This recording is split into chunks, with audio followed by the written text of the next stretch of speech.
Good evening. Thanks for coming back to my channel. I just wanted to personally apologize for not being on here for a while.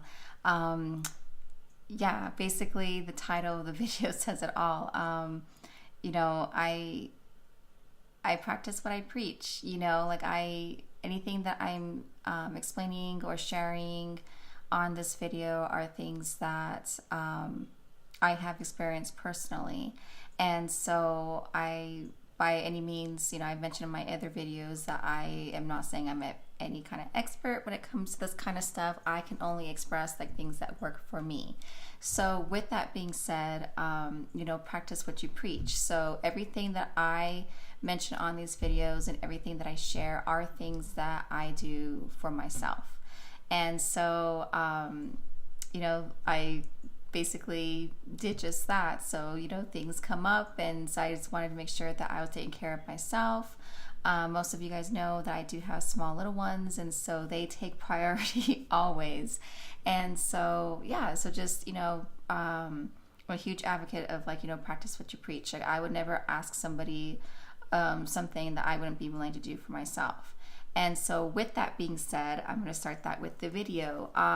So that goes back into, this topic of loved ones with addiction. My previous videos, if you haven't seen my previous videos, please do so. For anyone that's following my channel, any new subscribers, or anyone that's sharing my videos out there, I extremely appreciate it, because the more information we can get out there, the more we can help people. And so my previous videos, I mentioned like the number one thing that you can do to help a loved one that has addiction. Taking care of yourself. I've done a few videos of, different things that have helped me in that aspect. And then also different ways to protect yourself in dealing with certain situations that you can use in dealing with somebody that has addiction, or just in your life in general, like setting boundaries and recognizing manipulation and those sort of things. And so another video that I did was, how I went to, like, how Naranon changed my life, like how going to those meetings did change my life. And so, with that, it's like we can't ever expect something of someone if we're not willing to do it ourselves. If we are expecting somebody else to take care of themselves and to get better and to do the best thing for them, then, who are we to say if we're not doing the same thing for ourselves? And sometimes we have to take ourselves out of the situation, kind of look at it from a different perspective. And then sometimes it actually does help to look at things from perspective in somebody that's battling with addiction, so that you can kind of understand what they're going through. And so that's basically like the main point I want to stress with this video. I was another reason why I was taking a while to do this video.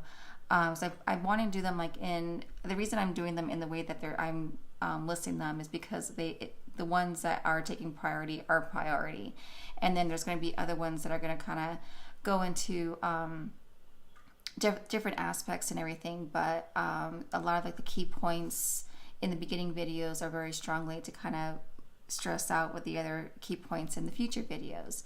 And so I was contemplating on posting some resources of things that I used when I was first educating myself about addiction.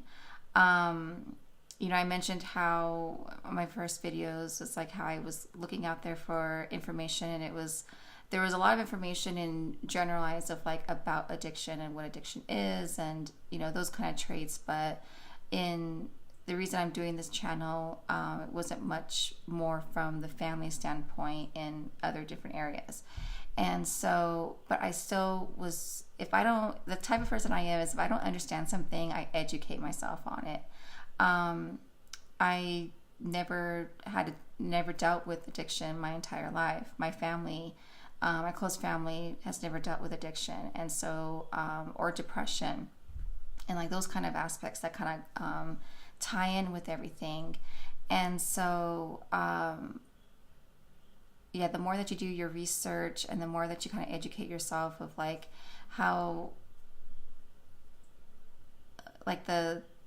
the the nits and gritty, I guess, of addiction, how it can start, so that sort of thing. And so I was thinking of posting some articles or links to videos of things that I was researching and that helped me. But when I was looking into that, I realized, every person is our own. Like, we have our own personalities, we have our own preferences, our likes, what might work for somebody might not work for another person. And so I just wanted to really stress how to educate yourself on whichever you're drawn to do will extremely benefit not only you but the person that you care about with addiction as well, so that you can kind of understand what they're going through, because it's the more you educate yourself, it helps you tremendously. Now, with that being said, I will add a disclaimer where something that I learned was the more I was educating myself, the more it was easier for me to feel sympathetic towards the person that I cared about, that was very dear, that's very close to me with addiction, which nothing's wrong with that, but still, you still have to put those firm boundaries and recognize manipulation and that sort of thing. So with that, I have to say, with that disclaimer, is it's very important for you to educate yourself, but it's also very important for you to stay balanced, where it's you, and it's, I have to say, even now today, it's very hard for me to do so. So if the person that I know has addiction does something or reacts or causes a reaction from me, it's it's a lot of times it's so hard to because you have your own emotions, you have your own feelings. It's so hard to get not to get defensive and get your feelings hurt. And then on the other aspect, when you're noticing that they are going through pain, they are going through hard times, and you understand how hard it is for them to be living that kind of life and not feel sympathetic.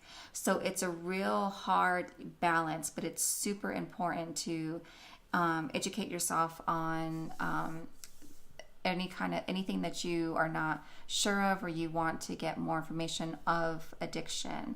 I did YouTube videos, articles. One thing that really helped me put in perspective was the effects addiction has on the brain. And so I remember when I was in school, and it was that whole it was the war on drugs, and so they come to the schools and they educate the children of different kinds of drugs and why drugs are bad. And you remember those commercials where they would show an egg, and this is your brain. And they would show an egg, and then they say, this is your brain on drugs. They get a frying pan and smash the egg, and they say any questions, and so and a lot of times you're just yeah, that's pretty, it's that's pretty visual in a sense, but it doesn't even come close to explaining how drugs and alcohol and other forms of addiction affect the brain, and understanding how it is hard for somebody that's battling addiction to how it's not just a flip of the switch and say, okay, well, I was going to start drugs today and tomorrow I'm going to decide to quit. And just how it affects the brain, how it reprograms the brain. And not only that, but even when someone's actually getting sober and clean, how long it takes for the brain to heal from all of that. Those are a lot of points that I don't think a lot of people know. And then when you're talking about, with the 3 C's, where it's you can't control it, you didn't cause it, and you can't cure it. But then you can't help but wonder, it's why did this person have it that lived in the same environment and not this person? And so dealing with how trauma can have a huge impact, and you're dealing with the brain. I remember one thing that I learned, and I spoke to my my therapist about it, was how the first trauma, actually no, I'm sorry, it was the first time that you ever try drugs or alcohol. And statistically they say like around when the children are from like 14 to 16 is usually when they first start. Now doing more, like I think that's actually a lot younger nowadays from like when those first statistics were coming out. And so I think kids are starting as young as 12 and maybe even younger now.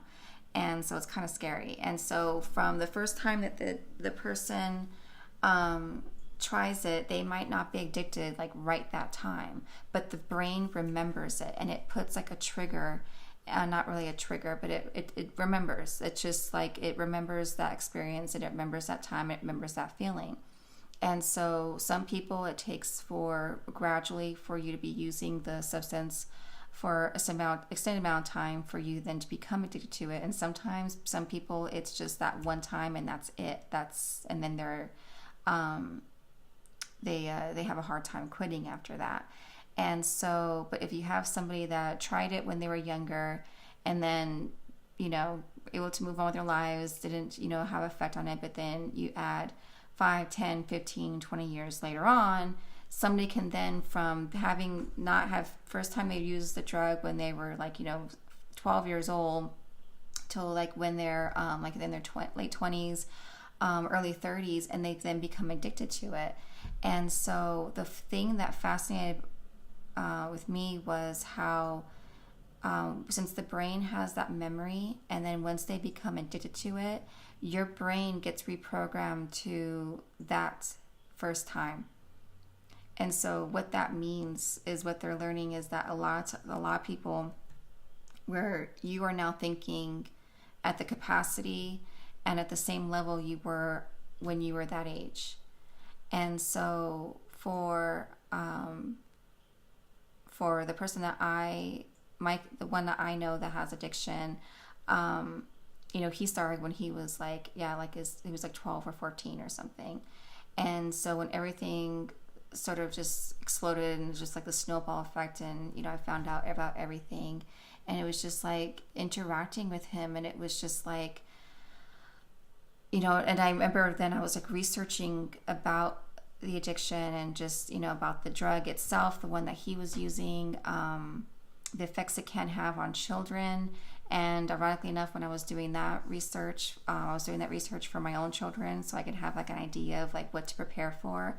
And when I was researching that, I realized that I was reading his upbringing because of his family history with that same illness.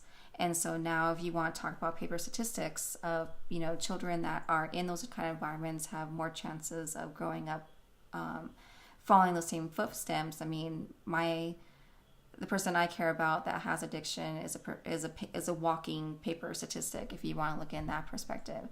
And so when I was doing some research, and then I was like, wow, I was like my therapist was like, it's like I'm dealing with the 12-year-old, when I'm trying to rationalize and try and like talk to him and everything. And she was like, actually, no.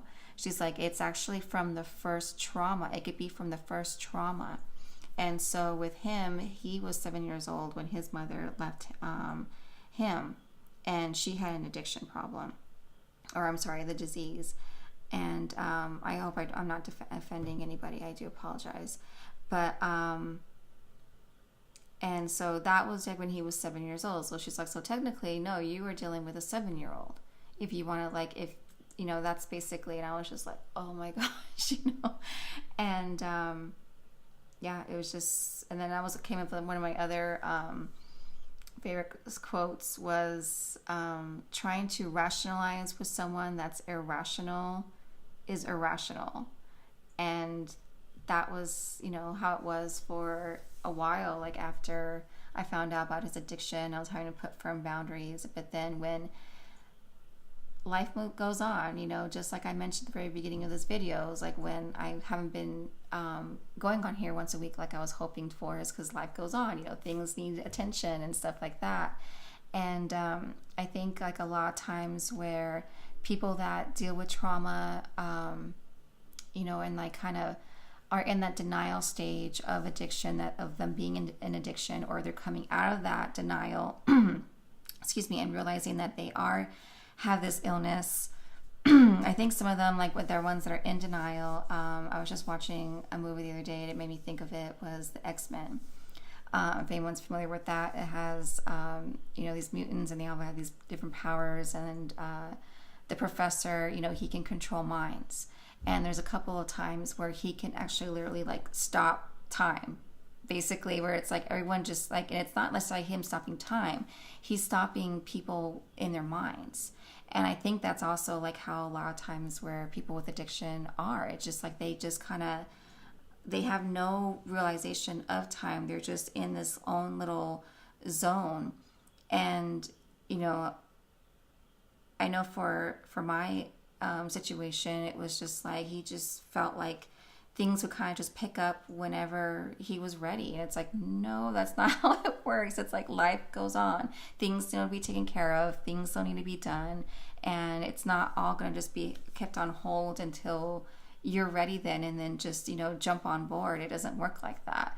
And thinking back at that movie, there's this one scene where, he has to like freeze like this entire courtyard, but the water is still running from the faucet from the person that's, frozen in its brain, not drinking the water. It's still, their TV is still going on in the background. And so it's not like, I think that's how a lot of times people that battle it think. And so again, it's like, and it's, if you're someone like me that's never dealt with that before and has never experienced anything like that before, it was really hard for me to like try and like understand logically like what was going on. And so just definitely was like a big thing with me was educating myself. And then another aspect I would say would be important would just be to, especially if you know the substance or whatever the addiction is of your loved one, is to know what the signs are. And with that, you have to take that with a grain of salt as well. So kind of goes back to that little disclaimer I mentioned before. But it's important to know the signs so that then you're educated, so that you know. So then you can kind of like, if you feel like you're being manipulated, if you feel like someone's trying to like gaslamp you or something like that, and you're just kind of like, this isn't adding up, like your gut feeling doesn't seem like it. And then if you could put like logical scenarios and just be like, it's basically like a red flag. So like me recognizing like the symptoms and the signs of someone like being not just on the drug and not just withdrawing from the drug, or from the substance, whether it's alcohol or drugs, because my loved one, he did both. And it was also the signs of what it looks like when they're actually sober. And not just like dry, where they talk about like the dry sober, where it's, they're like, okay, I'm going to quit. And then they quit. And it's like that cold turkey, kind of stuff. And it's just like, it's actually them actually taking the steps of getting better by going and seeking help and doing daily things for themselves to get better. What does that look like? And so it's understanding all of those different aspects, and it goes right back to ourselves too. When I say, practice what you preach, you can't expect someone to put in the work to try and take care of themselves, to pinpoint what areas in their life they need to focus on and take care of if you're not willing to do the same. And so, but knowing what those signs are when someone's showing like, if they're having a hard time, if they've been sober for an extended amount of time, and then all of a sudden you're starting to see these certain signs, and then that goes right back to going to that narn, what they explain and help there, is that at the end of the day, that's still their choice. You can't be fixated and worried about what they're doing. Your focus and your attention is focusing on what you need to be doing. But for myself, dealing with, especially since I had children that we shared together, I was especially made sure that I educated myself so that I can know. And now, like, if I look at him, I can tell, like, if he's, even if I haven't seen him like in a while or something like that, if I see him, I know, like, it's like, okay, he used within 42 hours, or like, okay, yeah, he's clean, but he's not like, sober clean, like where he's not working on a program, like he's withdrawing right now, those sort of things. And so yeah, so definitely the effects that it has on the brain, any kind of like traumas, methods of healing, like actually like for that scenario, I know for like, I think I mentioned when I feel like a sneeze coming on, I apologize. Okay, past that. Sorry. I know for like my loved one, he was addicted. Well, he is addicted to cocaine, and so I knew nothing about the drug. So I researched on the drug, what it, like everything I could about it, and of course the heartache. Feel like knowing that like it's one of the most addicted ones out there. It's one of the most hardest ones to quit, and then it's like, okay, well, what does it really take to have that be successful? And what does that look like, and like that kind of thing. And then knowing no one's going to know your loved one better than you. And so by doing your research, and you would have like a better generalization to know like, okay, well, that might work for them, that might not work for them, but at the end of the day, still it's whether they want to do it or not. It's you just have to focus on yourself, make sure you're taking care of yourself, and then just practice what you preach. But I am going to end it with just that confirmation, just the fact that there is light at the end of the tunnel. If you are going through a hard time right now, if you're trying to find ways to help someone that you deeply care about and you want to get them to have help, it's I'm here to just express like things that have helped me in this process, in dealing with someone that you deeply care about that has addiction. And so but there is light at the end of the tunnel. I mean, if someone who told me 5 years ago this was what my life would look like right now, I wouldn't believe it. But it goes back to one of my sessions with my therapist at the very beginning. Was I was, it just felt like my whole world was crumbling down. I felt like every time I would try and get a grasp on something, the rug was getting pulled underneath me. And I was pregnant at the time with our youngest. I had 2 younger toddlers at home having to take care of. And I was just like, I was like, I know it's all going to be worth it. I know like once everything settles, like I'm going to be able to look back and think and say, and with all honesty, that I will do it all over again, because I know it's going to be worth it. And I just remember just being there, but I just want it to be that now, because it's like you're dealing with all of those emotions, all of that pain, and everything that comes with all of that. And I can tell you that there is light at the end of the tunnel, that where the kids and I and our loved ones have been, I couldn't be more thankful. So just know that you're doing your best. You are so strong. Take it day by day. And I'm here for you if you guys need anything. I still have my email listed in case anyone wants to reach out. But I'm hoping to be able to be back on the groove of putting some more videos out. The next one I'm going to be doing is, I would say it's, besides the first one that I did, the most important thing that you can do. This one's right up there on something that's a real important topic with this process, with this journey. So with that, I'm gonna just send all my love and say goodbye for now.